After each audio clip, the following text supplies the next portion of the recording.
감사합니다.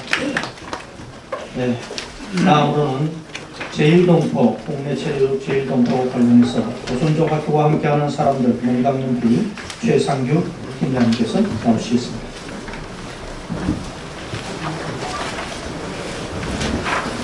네, 반갑습니다.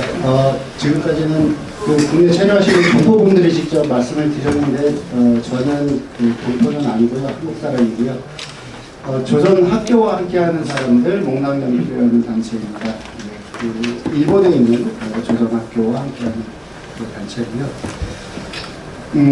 제2동포청이 만들어지고 그리고 제2동포 기본법이 제정이 되면서 한국 사회에서 제2동포에 대한 어떤 위상이 높아진 것은 분명한 사실인 것 같고 굉장히 환영한 만한 일인 것 같습니다. 90년대에서부터는 이제 제2동포 기본법만 해도 이제 97년이었고 그때서부터 줄기차게 동포사회가 요구하고 그리고 많은 국내 단체들이 요구했었던 전당기구와 그리고 기본법이 제정이 되고 지금 이제 추진이 되고 있습니다. 그럼에도 불구하고 여러 가지 법 제도상에서 좀 문제들이 남아있는 것 같아서 그것들을 개선해 나가면서 동포 정책이 계속적으로 수립이 되고 시행이 돼야 될 것 같습니다. 첫 번째로는 제2동포 기본법과 현재 저희가 제2동포법이라고 불렀었던 그 제2동포 출입국가 법적 지휘하는 법률 상에서의 동포 정의가 좀 다르게 정의되고 있습니다. 제2동포 기본법은 무국적 동포를 법적 대상으로 포함하는 것으로 보이지만 제2동포법은 재국민과 외국 국적 동포만을 대상으로 하고 있습니다. 특히나 이제 그렇기 때문에 무국적 동포들 같은 경우에는 이 법률상의 법적 지원 대상이 아닌 거죠. 정작 그런데 무국적 지위의 동포들 같은 경우가 정작 지원과 보호가 필요한 모국에서 아니면 거주국에서 양쪽에서 모두 지원이나 이런 보호가 필요한 존재임에도 불구하고 제2동포법은 여전히 법적 대상에서 제외하고 있는 것이 좀 문제인 것 같습니다. 앞서 이제 2시에 그 우크라이나 그 동포들 그 실태조사 간담회도 있었는데요. 거기에서도 이제 그 무국적 동포들 얘기가 나왔죠. 현재 이제 무국적 동포들 같은 경우에는 고려인들도 계시고, 그리고 사할린에서도 그 사할린 지역을 벗어나지 못했었던 사할린 한인들 일부가 있고요. 그리고 일본에는 한 27,000명 정도가 되는 여전히 조선족을 유지하고 있는 제2동포들이 있습니다. 그리고 일부 해외 이강된 동포들 중에서는 성년이 되면서 시민권을 얻지 못하고 있는 그런 동포들이 있습니다. 이러한 다양한 그 동포 무국적의 거주국에서의 무국적 신분의 그 동포들이 상황이 제각각이기 때문에 이제 맞춤형 그 동포 정책들이 필요할 거고요.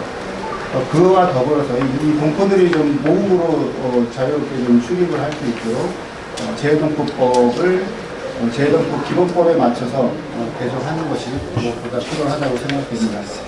현재 그 이용빈 의원이 이 제2동포법 개정안을 지금 제안을 발의를 했는데 국회에서는 지금 이 법안이 발의만 되어 있지 아직 그 상정조차 되지 못하고 있는 상황입니다. 그러니까 이러한 부분들을 빨리 심의할 수 있도록 법무부에 그리고 외통위에 법사위에 촉구하는 바입니다. 두 번째로 일본 정부는 고교 무상화 정책을 실시하면서 외국인 학교들에게도 다 적용을 했지만 일본에 있는 동포들이 세운 조선학교에 대해서는 유독 배제를 했습니다. 그러니까 수업료를 면제해주는 제도인데 이게 이제 조선학교만 배제가 되고 조선학교의 학생들 상당수가 한국 국적임에도 불구하고 한국 정부는 이러한 일본 정부의 차별에 여전히 침묵하고 방관하고 있습니다. 제2국민을 보호하는 것이 국가의 책무임을 잊지 말고 제2동포 사회에 대해서 포용적 접근을 제2동포 정책에 반영하여야 될 것이라고 생각합니다. 많은 제1동포들이 일본 국적이 아닌 사실 한국 국적을 더 많이 가지고 일본에서 그리고 한국에서 생활을 하고 있습니다. 따라서 이제 이 제1동포들 같은 경우에는 재외국민이 많이 있는 건데요. 일본에서 태어나고 자란 특별 영주 자격으로 일본에 살고 있는 재외국민으로 상당수가 어떤 한국어가 아닌 이제 일본어를 주요로 사용하고 있고 한국에는 이제 주민등록이 되어 있지 않은 그러한 동포들인 거죠. 따라서 제1동포 상당수가 국민이지만 언어와 문화 면에서는 약간의 어떤 다문화라고 할까요? 그런 성격을 지니고 있고 한국에 장기 체류할 경우 재외국민이라고 적혀있는 주민등록증을 받게 됩니다. 이러한 상황들을 한국의 행정이 인지하지 못한 경우가 많이 있고 심지어 재외국민이라는 이유로 복지정책과 코로나 시기에서 지원정책에서도 제외를 했었던 그런 차별의 사례들이 있었습니다. 다양한 형태의 국민이 존재함을 행정부서가 인식할 수 있게끔 교육과 홍보 그리고 이들에게 맞는 업무 응대도 또한 필요하겠고요.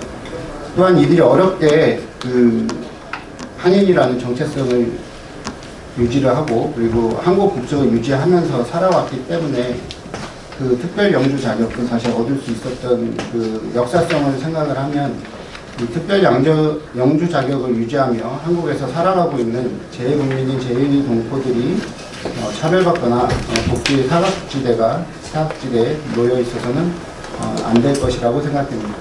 이미 복지정책에서 재외국민을 제외하는 것은 헌법재판소에서 위헌 판결을 받은 바 있습니다. 새로운 정책 추진 과정에서 똑같은 차별이 반복되지 않도록 기본계획 수립에 철저한 준비가 필요하다고 하겠습니다. 감사합니다.